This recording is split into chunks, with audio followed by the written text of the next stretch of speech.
ચલ કરી દે સ્ટાર્ટ.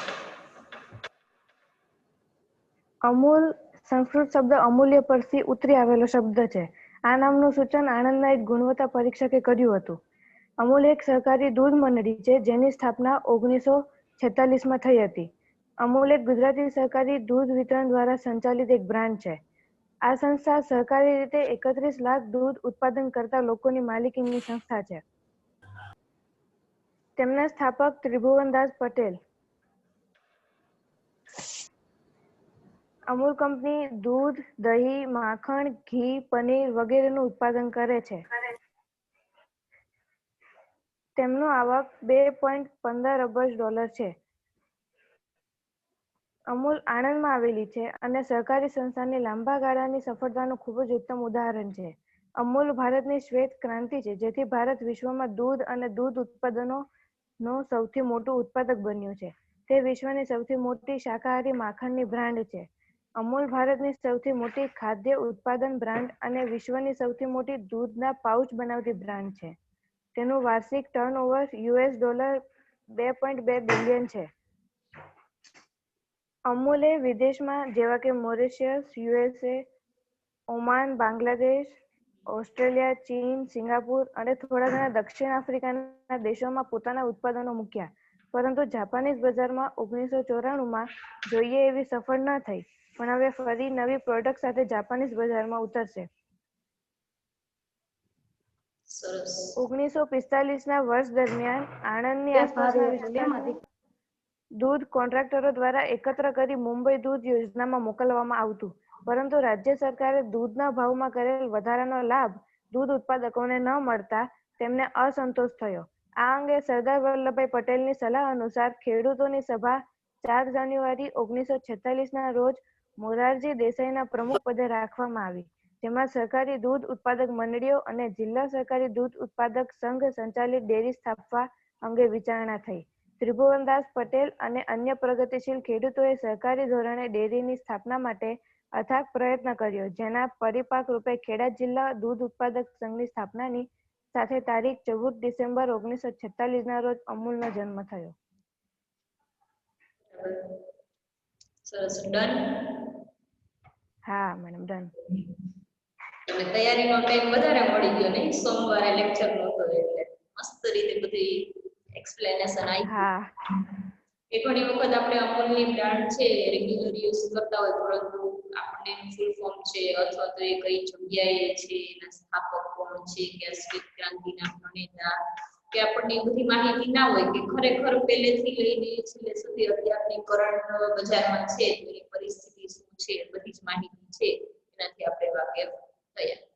કે આણંદ મિલ્ક યુનિયન લિમિટેડ, કે આપણને ઘણી વખત છે કે એનું ફૂલ ફોર્મ છે એ પણ ખ્યાલ નથી. એટલે કે શ્વેત ઘણી લગભગ ઘણા બધા સ્ટુડન્ટ એવા હશે કે એની વિઝિટ પણ લીધી હશે, કદાચ એ બાજુ ટૂરમાં અથવા તો વિઝિટમાં ગયા હોય અથવા તો એ સાઈડ છે એનો રેસિડન્ટ હોય તો એની વિઝિટ પણ લીધી અને નહીં લીધી હોય તો આપણે ફ્યુચરમાં લેશું, અથવા તો એથી આપણે વિઝિટ ગોઠવવાની થાય તો આપણે એ બાજુની જો વિઝિટ લઈએ તેની જે ચીલ પ્રોસેસ છે, જે એની જે પ્રોસેસિંગ હોય છે, જે પાઉચ પેકિંગની, ખરેખર એ આપણે સબ્જેક્ટને રિલેટેડ હોય કે એમાંથી આપણને ઘણું જે પ્રેક્ટિકલ નોલેજ છે એ મળે. હવે એના પછીનો આપણો જે બોલવાનો વારો આવશે આપણે નામ કહી દઈએ.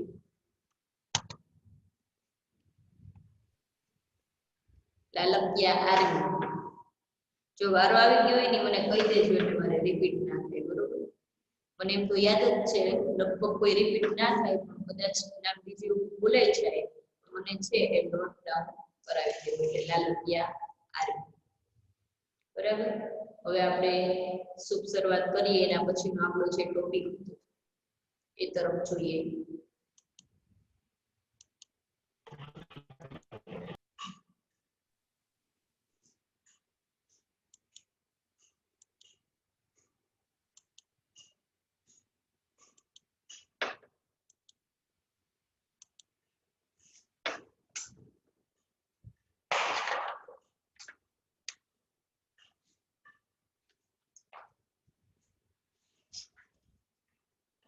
કે નાણાકીય સંસ્થાઓ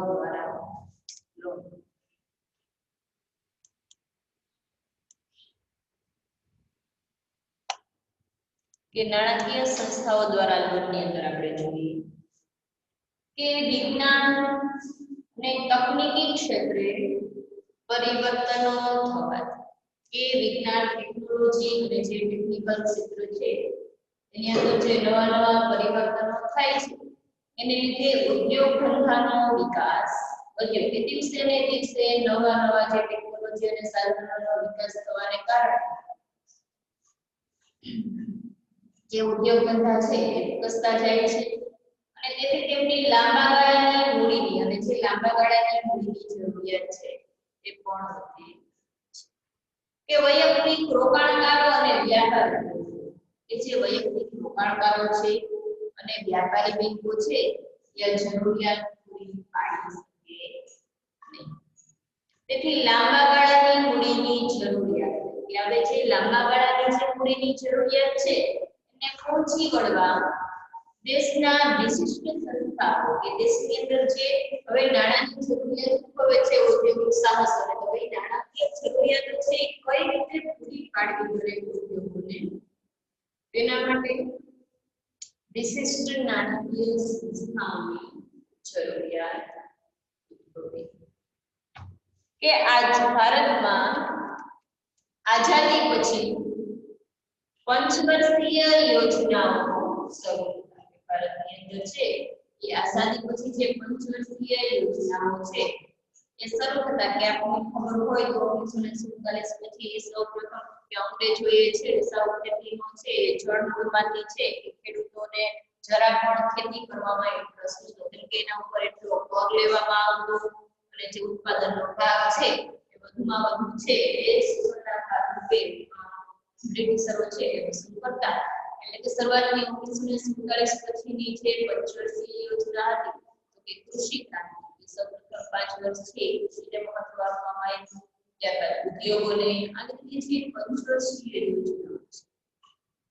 એ શરૂ થતા ઔદ્યોગિક વિકાસ પર ભાર મૂકવામાં આવ્યો કે ઔદ્યોગિક ક્રાંતિ પણ અસ્તિત્વમાં એ જાહેર ક્ષેત્રે તથા ખાનગી ક્ષેત્રે ઉભા થતા ઉદ્યોગો જાહેર ક્ષેત્ર છે એને તો ગવર્નમેન્ટ મૂડી પૂરી પાડે છે પરંતુ ખાનગી ઉદ્યોગો છે એને પણ લાંબા ગાળાની મૂડીની જરૂરિયાત ઉદ્ભવે છે તેથી ભારત સરકાર દ્વારા નાણાકીય સંસ્થાઓ કે ભારત સરકાર દ્વારા જે નાણાકીય સંસ્થાઓ છે એની સ્થાપના કરવામાં આવી સાથે સાથે નાના અને મધ્યમ કદના એકમો એની સાથે સાથે જે નાના છે અને મધ્યમ કદના છે એકમો છે એને નાણાકીય સહાય મળી રહે કે જે નાણાકીય સહાય મળે તે ઉદ્દેશથી રાજ્ય નાણાં નિગમોની પણ સ્થાપના કરવામાં આવી એ માટે જે રાજ્યના જે નાણાકીય નિગમો છે એની પણ સ્થાપના કરવામાં તો જોઈએ આપણે કે લાંબા ગાળાની ઓછીની મૂડી પૂરી પાડનારા કેટલીક નાણાકીય સંસ્થાઓ આ જે નાણાકીય સંસ્થાઓ છે એ લાંબા ગાળા માટે ખાનગી ઉદ્યોગોને અથવા તો જાહેર ઉદ્યોગોને જ્યારે નાણાકીય જરૂરિયાત ઉદ્ભવે છે ત્યારે આ નાણાકીય સંસ્થાઓ છે એ મદદરૂપ બને છે જેમ કે ભારતીય ઔદ્યોગિક નાણાં નિગમ કે industrial finance corporation of India કે IFCI દ્વારા છે કે જે તે બેંકોને કે જે તે કંપનીઓને કે શાખાઓને જે નાણાંની જરૂરિયાત હોય ત્યારે આ જે IFCI દ્વારા છે એ નાણાકીય સંસ્થા દ્વારા એને મૂડી પૂરી પાડવામાં આવે છે ત્યારબાદ જોઈએ આપણે કે ભારતીય ઔદ્યોગિક વિકાસ બેંક કે જે IDBI જે બેંક છે એ ઉદ્યોગ જે એકમો છે જે ઇન્ડસ્ટ્રીયલ જે બિઝનેસ છે તેનું ડેવલપમેન્ટ કઈ રીતે થાય એ કઈ રીતે આગળ વધે એના માટે છે આ બેંક સતત ને સતત પ્રયત્ન કરે છે અને નાણાકીય સહાય પણ પૂરી પાડે છે ત્યારબાદ ભારતીય ઔદ્યોગિક સાખ અને રોકાણ કે ICI industrial credit and investment corporation of India industrial credit and investment corporation of India, કે ગુજરાત રાજ્ય નાણાકીય નિગમ, કે જીએસએફ, કે ગુજરાત સ્ટેટ ફાઇનાન્સ કોર્પોરેશન, કે જીએસએફસી તો કે ગુજરાત રાજ્યની અંદર છે કે નાણાકીય કોર્પોરેશન, કે જે ગુજરાત રાજ્યનું જે નાણાકીય નિગમ, કે એના દ્વારા પણ નાણાકીય સેવાઓ છે ઉદ્યોગોને પૂરી પાડવામાં. અને લાસ્ટ આપણને આપેલું છે કે જે નાણાકીય સંસ્થા છે કે ગુજરાત ઔદ્યોગિક રોકાણ, કે ગુજરાત ઇન્ડસ્ટ્રીયલ ઇન્વેસ્ટમેન્ટ કોર્પોરેશન, કે આ જે 5 બેંકો છે કે આ જે નાણાકીય કે બધા જે પૂછે કે લાંબા ગાળાની મૂડી છે ઉછીની પૂરી પાડનાર જે નાણાકીય સંસ્થાઓના કોઈ પણ બે નામ અથવા તો કોઈ પણ 5 નામ આપો તો તમે ગુજરાતીમાં યાદ રહીએ તો પણ ભલે, તો પણ ઇંગ્લિશમાં તો યાદ ફરજિયાત રાખવા જ પડે, બરાબર? કેમ ફૂલ ફોર્મ પણ પૂછાઈ શકે. આઈસીએ નું ફૂલ ફોર્મ, આઈડીબીઆઈ, આઈસીઆઈસીઆઈ નું, જીએસએફસી અને આ પણ છે આપણે કોમ્પિટિટિવ એક્ઝામ ની અંદર પણ આના ફૂલ ફોર્મ પૂછાય છે, બરાબર? એટલે ફૂલ ફોર્મ પણ યાદ રાખવા જરૂરી છે. જો જોઈએ આગળ આપણે એના પછી આપણને આપેલું છે કે લાંબા ગાળાની ઉછીની મૂડી પૂરી પાડનાર કેટલીક નાણાકીય સંસ્થાઓ. હવે એ જે સંસ્થાઓ છે તો એ કાર્ય કઈ રીતે કરે, તો કે આ જે સંસ્થાઓ છે એ કાર્ય કઈ રીતે ઉદ્યોગોને મદદરૂપ બને છે. આની અંદર અમુક જે આપણે પારિભાષિક શબ્દો છે એના જે કાર્યો છે એ બધી માહિતી આપી આપવાનું છે. તો જોઈએ એના કાર્યો કે શેર ખરીદીને નાણાં પૂરા પાડે છે, કે કદાચ છે એ કોઈ પણ ઉદ્યોગ છે તો કે એચપી છે, બરાબર? કે ગવર્નમેન્ટ નો જે પેટ્રોલ પંપ છે હિન્દુસ્તાન પેટ્રોલ, તો એની અંદર છે કદાચ ને 50% ગવર્નમેન્ટ નું ઇન્વેસ્ટમેન્ટ હોય અને 50% છે ખાનગી. તો હવે એની અંદર કદાચ વધારે નાણાંની જરૂરિયાત છે તો આ જે નાણાકીય સંસ્થાઓ છે એ પોતે શું કરશે, આપણે જે શેર બહાર પાડશે તો એ શેરને શું કરે છે, ખરીદી લે છે. એટલે શેર ખરીદીને આપણને નાણાં પૂરા પાડે છે. કે નાણાકીય સંસ્થાઓ કંપનીઓની સ્થાપના, કે જે તે નાણાકીય સંસ્થાઓ છે એ કંપનીઓની સ્થાપના વખતે આ આધુનિક કે વિસ્તરણ વખતે બહાર પાડેલ શેર ખરીદી, આપણે કદાચ છે એ ધંધાની અંદર કંઈક પણ આધુનિકીકરણ કરવા માંગીએ છીએ અથવા ધંધાનું વિસ્તરણ કરવા માંગીએ છીએ તો આપણે શેર બહાર પાડીએ છીએ તો એ શેર ખરીદે છે અને એની મદદ કરે છે. ઉપરાંત બાંહેધરી આપીને પણ મદદ કરે છે, અથવા તો આપણે જ્યારે નાણાકીય જરૂરિયાત ઉદ્ભવશે તો ત્યારે છે આપણા શેર ખરીદી લેશે, તેવી બાંહેધરી આપે છે અને મદદરૂપ બને છે. પછી જોશું આપણે લોન આપીને નાણાં પૂરા પાડે છે, કે નાણાકીય સંસ્થાઓ ધંધાકીય એકમોને લાંબા ગાળાની તારણ લઈને લોન પૂરી પાડે છે. જે નાણાકીય સંસ્થાઓ છે એ ધંધાકીય એકમોને લાંબા ગાળા, બરાબર? કે કદાચ એ લાંબા ગાળાની લોન આપે છે પરંતુ એની સામે કંઈક તારણ એટલે કે જામીનગીરી સ્વરૂપે કોઈ પણ પ્રોપર્ટી છે એના દસ્તાવેજ છે કેવી રીતે સામે છે એ જોખમ લે છે આ બેંકો, પરંતુ એની સામે છે કંઈ પણ વિગત ગીરવે મૂકી એ લોન પૂરી પાડે છે. ઉપરાંત કેટલીક વખત વિશિષ્ટ સંજોગોમાં જરૂરિયાત, ઉપરાંત કે અમુક સંજોગોમાં જરૂરિયાત હોય તો ધંધાકીય મિલકતો, કે ધંધા માટે લોન જોઈએ છે પરંતુ ઘણી વખત ઇમરજન્સી જરૂરિયાત હોય એટલે ધંધાકીય મિલકતો સિવાય એ વ્યક્તિગત મિલકતો, કે કદાચ છે કોઈ વ્યક્તિ છે એ પોતાની મિલકત ગીરવે મૂકે છે તો એના બદલામાં પણ બેંક છે લોન આપે છે. ત્યારબાદ છે તકનીકી સેવાની સીધી ચૂકવણી દ્વારા, કે ધંધાકીય એકમોની કેટલીક વાર ટેકનિકલ અને નિષ્ણાતોની સેવા મેળવવા માટે, કે ધંધાકીય એકમો છે એને કેટલીક વખત ટેકનિકલ અને જે નિષ્ણાતો છે એની સેવા મેળવવા માટે મોટી રકમનો ખર્ચો કરવો પડે છે, કે જે નિષ્ણાતો છે એની ફી ચૂકવવી પડે છે, બરાબર? કે જે ટેકનોલોજી છે આપણે નવી વસાવીએ છીએ તો એની સેવા મેળવવા માટે મોટી રકમનો ખર્ચ કરવો પડે છે. તે માટે કંપનીને સેવા ઉપલબ્ધ કરાવે છે કે તે માટે કંપનીને જે સેવા ઉપલબ્ધ કરાવે છે અને તે અંગેની ચૂકવણી નાણાકીય સંસ્થાઓ સીધી કંપનીઓની છે તે તકનીકી કંપનીને કરે છે કે આવી રીતે કંપની છે એ સેવા ઉપલબ્ધ કરાવે છે કે આપણે જે નાણાકીય સંસ્થાઓ છે હવે આપણે કોઈ નવી ટેકનોલોજીની જરૂરિયાત છે કોઈ નિષ્ણાતોની જરૂરિયાત છે નાણાકીય સંસ્થાઓના કોન્ટેક્ટમાં ઘણા બધા હોય છે તો એ આપણને ડાયરેક્ટ એ સેવાઓ છે એ ઉપલબ્ધ કરાવે છે એટલે કે તકનીકી સેવાઓ સીધી ચૂકવણી દ્વારા સીધી રીતે આપણે ટેકનોલોજીની મદદ લઈ શકીએ છીએ ચોથું બાહેંધરી કે ધંધાકીય એકમોના જામીન બની કોઈ પણ ધંધાકીય એકમો છે એના જામીન બનીને અન્ય નાણાકીય સંસ્થાઓને સલામતીની ખાતરી આપે છે કે ધંધાકીય એકમો છે એના જામીનગીરી બની અને અન્ય નાણાકીય સંસ્થાઓ છે એને સલામતીની ખાતરી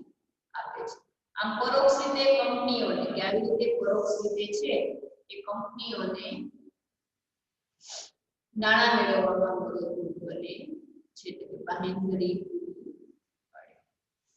પછી પાંચમું છે અન્ય સેવાઓ કે નાણાકીય સંસ્થાઓ કંપનીની સ્થાપનામાં મદદ બજાર સંશોધન વિદેશી બજારોની માહિતી જેવી સેવાઓ પણ આપે છે કે જે નાણાકીય સંસ્થાઓ છે એ કંપનીની સ્થાપનામાં મદદ પણ કરે છે બજાર સંશોધનમાં પણ મદદ કરે છે અને વિદેશી બજારોની જે માહિતી છે જે કન્ડિશન છે એના વાતાવરણથી વાકેફ પણ એટલે આવી બધી સેવાઓ છે આપણને ઉપલબ્ધ કરાવે છે પછી આપણને જે આપણે જોયું નાણાકીય સંસ્થાઓ એટલે કે જે વેપારી બેંકો છે એ આપણને નાણાંની જરૂરિયાત હોય ત્યારે આપણા શેર ખરીદી લે છે કે નાણાંનો વેપાર કરે છે બરાબર બેંક આપણે કેમ કે બજારમાં જાય ઘણી વખત આપણે કોઈ વેજીટેબલ્સ છે કે કોઈ ફ્રૂટ અથવા તો કોઈ ગ્રોસરી આઇટમ છે એ આપણે પરચેસ કરવા જતા હોય તો આપણે એ માર્કેટમાં જઈએ છીએ અથવા તો બજારમાં જઈએ છીએ તો બજાર એટલે કે એવું સ્થળ કે જ્યાં જીવન જરૂરિયાતની તમામ ચીજ વસ્તુઓ આપણને પ્રાપ્ત થઈ શકે છે અને એક જ જગ્યાએથી આપણે તમામ ચીજ વસ્તુઓ ખરીદી શકીએ બરાબર એને પણ બજાર કહેવાય અને અહીંયા બીજો બજાર કે નાણાકીય બજાર કે જ્યાં નાણાંને લગતો તમામ વેપાર થતો હોય અને એ બજાર એટલે કે વેપારી એકબીજાના સંપર્કમાં આવે વાકે વેજીટેબલ્સ પર્ચેસિંગ સેલિંગ થાય અહીંયા છે એ નાણાંનો છે એ વેપારનું થતું હોય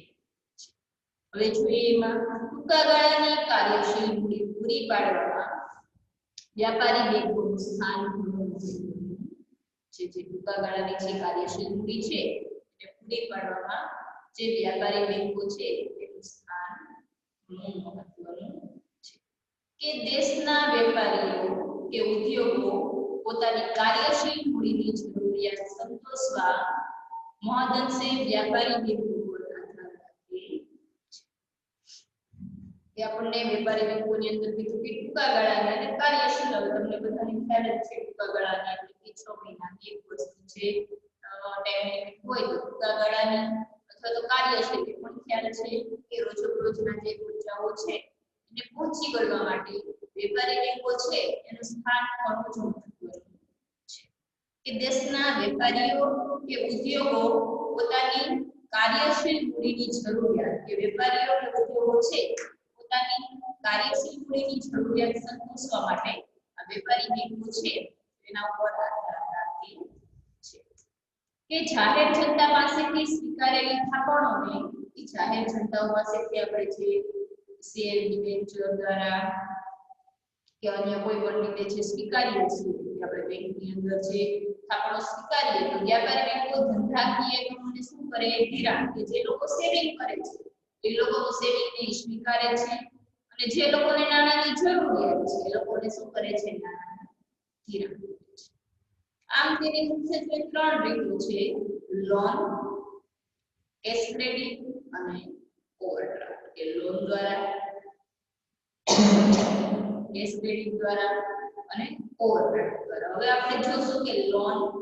કેશ ક્રેડિટ ઓવરડ્રાફ્ટ વેપારી શાખ આ બધા જે પારિભાષિક વર્ડ્સ છે જે આપણે આગળ જતા ખૂબ જ ઉપયોગી છે એ બધા પારિભાષિક વર્ડને સમજીએ એમાં ફર્સ્ટ વન જોશું આપણે વ્યાપારી કે ટૂંકા ગાળાની અને કાર્યશીલ મૂડી પૂરી પાડવામાં વ્યાપારી બેંકોની અંદર જે આપણે લોન સમજવું જોઈએ કે વ્યાપારી બેંકો લોન દ્વારા ધંધાદારી એકમોને ધિરાણ આપે છે. આપણે જોઈએ કે લોનમાં અહીંયા કદાચ તમને સ્ક્રીનમાં દેખાતું હશે કે વ્યાપારી બેંકો છે એ લોન દ્વારા ધંધાદારી સંસ્થાઓને શું આપે છે?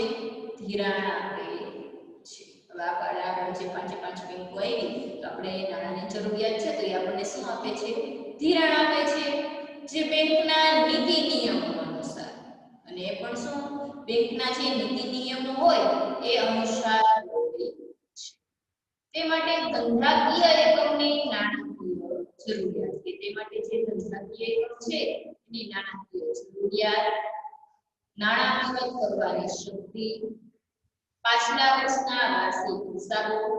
તથા ધંધાની નફાકારકતા વગેરેની યોગ્ય ચકાસણી કરી અને લોન આપે છે. જે તે એકમની જરૂરિયાત હોય તો ખરેખર આ એકમ છે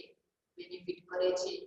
લોસમાં ચાલે છે કે આર્થિક રીતે કેવો કેપેબલ છે, એની જે ઇકોનોમિક જે બેકગ્રાઉન્ડ હોય એની ચકાસણી કરી અને ત્યારબાદ જ બેંક લોન આપે છે. અને લોન આપતી વખતે ધંધાકીય એકમની મિલકત કે જે તે કંપનીને કે જીએસએફસી કે કોઈ પણ ખાતાની કંપની છે તો એને નાણાંની જરૂરિયાત છે તો એની કોઈ પણ મિલકત એની ગીરવે રાખવી પડે છે. અને મંજૂર થયેલ લોનની રકમ પર નક્કી કરેલ દરે વ્યાજ અને જે તે લોન છે એ મંજૂર થઈ છે તો એ રકમ ઉપર નક્કી કરેલું હોય તે દરે વ્યાજ પણ ચૂકવવું પડે છે. લોનની રકમ નક્કી કરેલ હપ્તામાં અથવા એકસાથે પરત કરી શકાય છે. લોનની રકમ છે નક્કી કરેલ જે હપ્તો છે અથવા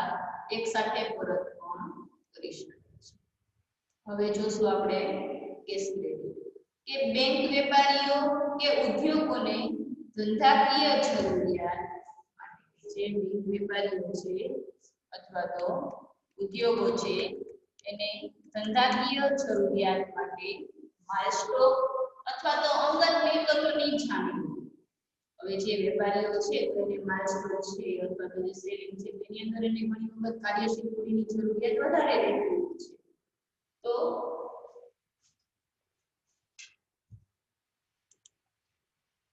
કે માલ સ્ટોક કે અંગત મિલકતોની જામીનગીરી પર જે રકમ મંજૂર કરે તેને કેસ ક્રેડિટ કહે છે. કે જે બેંક વેપારીઓ છે કે ઉદ્યોગોને જે એના માટે જે માલ સ્ટોક અથવા તો અંગત એની પાસે જે માલનો સ્ટોક છે એના ઉપર એને ગીરવે રાખીને એના ઉપર પણ એને ધિરાણ આપવામાં આવે અથવા તો એની અંગત મિલકતોની જામીનગીરી ઉપર જે મંજૂર કરવામાં આવે તેને શું કહેવામાં આવે? કેસ ક્રેડિટ કહે છે. પછી જોઈએ આપણે કે ધંધાકીય એકમ જેટલા સમય માટે કે જે તે ધંધાકીય એકમ છે એ જેટલા સમય માટે નાણાંનો ઉપયોગ કરે તેટલા પ્રમાણમાં નક્કી કરે દરે વ્યાજ ચૂકવવું પડે છે. કે ધંધાકીય એકમ છે એ જેટલા પ્રમાણમાં અને જેટલા સમય માટે નાણાંનો ઉપયોગ કરે તેટલા પ્રમાણમાં નક્કી કરે દરે આપણે વ્યાજ પણ ચૂકવવું પડે છે. પછી જે આપણને આપ્યું છે ઓવરડ્રાફ્ટ કે બેંક વેપારી કે ધંધાદારી સંસ્થાના ચાલુ ખાતામાં કે કોઈ પણ બેંક કે વેપારી કે ધંધાદારી સંસ્થાના ચાલુ ખાતામાં શિલ્લક હોય તેના કરતા નક્કી કરેલ મર્યાદામાં વધુ રકમ ઉપાડવાની સગવડ આપે તેને બેંક ઓવરડ્રાફ્ટ કહે છે. હવે જો ઓડી આગળ આપણે જોયું સીસી, હવે ઓડી કે ચાલુ ખાતામાં જેટલી શિલ્લક હોય તેના કરતા નક્કી કરેલ મર્યાદામાં વધુ રકમ. બરાબર કે આપણે ચાલુ ખાતું છે તો એની અંદર છે 50,000 હોય અને એના કરતા નક્કી કરેલ મર્યાદામાં વધુ રકમ એની અંદર છે 1 લાખ સુધી આપણને મર્યાદા આપવામાં આવી હોય 50,000 છે તમારે 70,000 ની જરૂર છે તો જેટલી એની લિમિટ છે એની અંદર અને જેટલી રકમ જમા છે એના કરતા થોડીક વધારે છે તમે ઉપાડવાની સગવડ આપે તો બેંક ઓવરડ્રાફ્ટ કહે છે. કે વેપારી કે ધંધાદારી સંસ્થા પોતાની અંગત સાખ કે જામીનગીરી કે કોઈ પણ વેપારી કે ધંધાદારી સંસ્થા છે પોતાની અંગત સાખ કે જામીનગીરી પર ઓવરડ્રાફ્ટ મેળવી શકે છે. કે ધંધાદારી એકમે જેટલા પ્રમાણમાં અને જેટલા સમય ભાગાકાર એકમ છે એને જેટલા પ્રમાણમાં અને જેટલા સમય માટે આ નાણાંનો ઉપયોગ કર્યો હોય તેટલા પ્રમાણમાં નક્કી કરેલ દરે વ્યાજ ચૂકવવું પડે છે કે આપણે જે પણ ઓવરડ્રાફ્ટનો ઉપયોગ કર્યો હોય એનો જે સમયગાળો છે અને એના વ્યાજ પ્રમાણે આપણે ચૂકવણું કરવું પડે છે.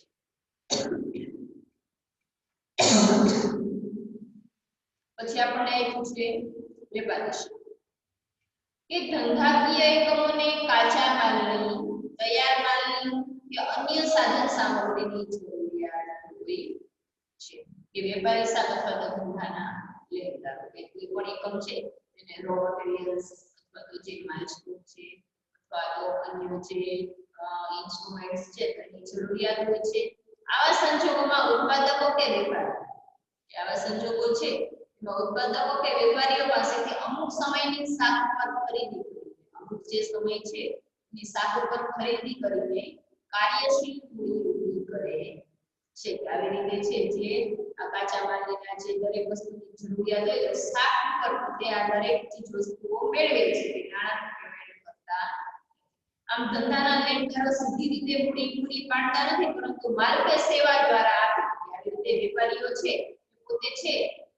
એ માલ કે સેવાથી સાખ પર આપે છે. આવી રીતે પરોક્ષ રીતે મૂડીની જરૂરિયાત સંતોષે છે. પોતે ડાયરેક્ટ મૂડી નથી આપતા પરંતુ છે એ સાખ પર આપણને માલ છે પૂરો પાડે છે. અને છેલ્લો પોઈન્ટ આપણે જોશું આંતર કંપની કે સામાન્ય રીતે એક કંપની જ્યારે બીજી કંપનીને મૂડીની જરૂરિયાત હોય ત્યારે થાપણ સ્વરૂપે જે રકમ આપે તેને આંતર કંપની થાપણ. શું કીધું આપણને કે સામાન્ય રીતે એક કંપની જ્યારે બીજી કંપનીને મૂડીની જરૂરિયાત હોય મૂડીની જે અરસપરસની જરૂરિયાત હોય ત્યારે થાપણ સ્વરૂપે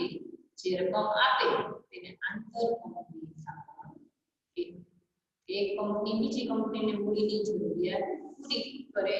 અને મોટા ભાગે આવા વ્યવહારો શાસક કંપનીઓને ગુણ કહેવાય. તમને બધાને ખ્યાલ જ છે કે કોઈ પણ કંપનીના છે 51% શેર જે ધરાવતી હોય શાસક કંપની કહેવાય અને 49 શેર ધરાવતી ગુણ કે એક જ જૂથ દ્વારા સંચાલિત જુદી જુદી કંપનીઓ વચ્ચે છે એ ઉદ્ભવે છે કે વ્યાજનો દર અને મુદત કરાર દ્વારા નક્કી થાય છે કે જે વ્યાજનો દર છે અને મુદત છે કરાર દ્વારા છે નક્કી થાય છે. આવી રીતે એક કંપની બીજી કંપનીને મદદરૂપ બને છે અને નાણાકીય જરૂરિયાત છે એ પૂરી કરે છે કે અન્ય ગ્રાહક સ્થાનો કરતા જે આવી રીતે એકબીજાને પરસ્પર રીતે છે નાણાકીય જરૂરિયાતો પૂરી પાડે તો સરળતાથી એમાંથી દાન છે એ થઈ શકે છે. બસ જો આજના સેશનમાં આપણે અહીંયા સુધી રાખીએ છીએ છે નેક્સ્ટ સેશનમાં જોશું અને કોઈને અને એના જે એક્સરસાઇઝ છે એ પણ લખવાની છે એટલે તમારે સ્ટાર્ટ કરવું હોય તો કરી દેજો કેમ કે હવે આપણે એક તફાવત અને ત્યારબાદ છેલ્લે છે રિવિઝન છે એ જોવાનું થશે એટલે તમારે આની એક્સરસાઇઝ છે આખી લખવાની છે એટલે લખવાનું સ્ટાર્ટ કરી દેજો. દરેક પોતપોતાની જે પ્રેઝન્ટ છે એ પૂરી દેજો.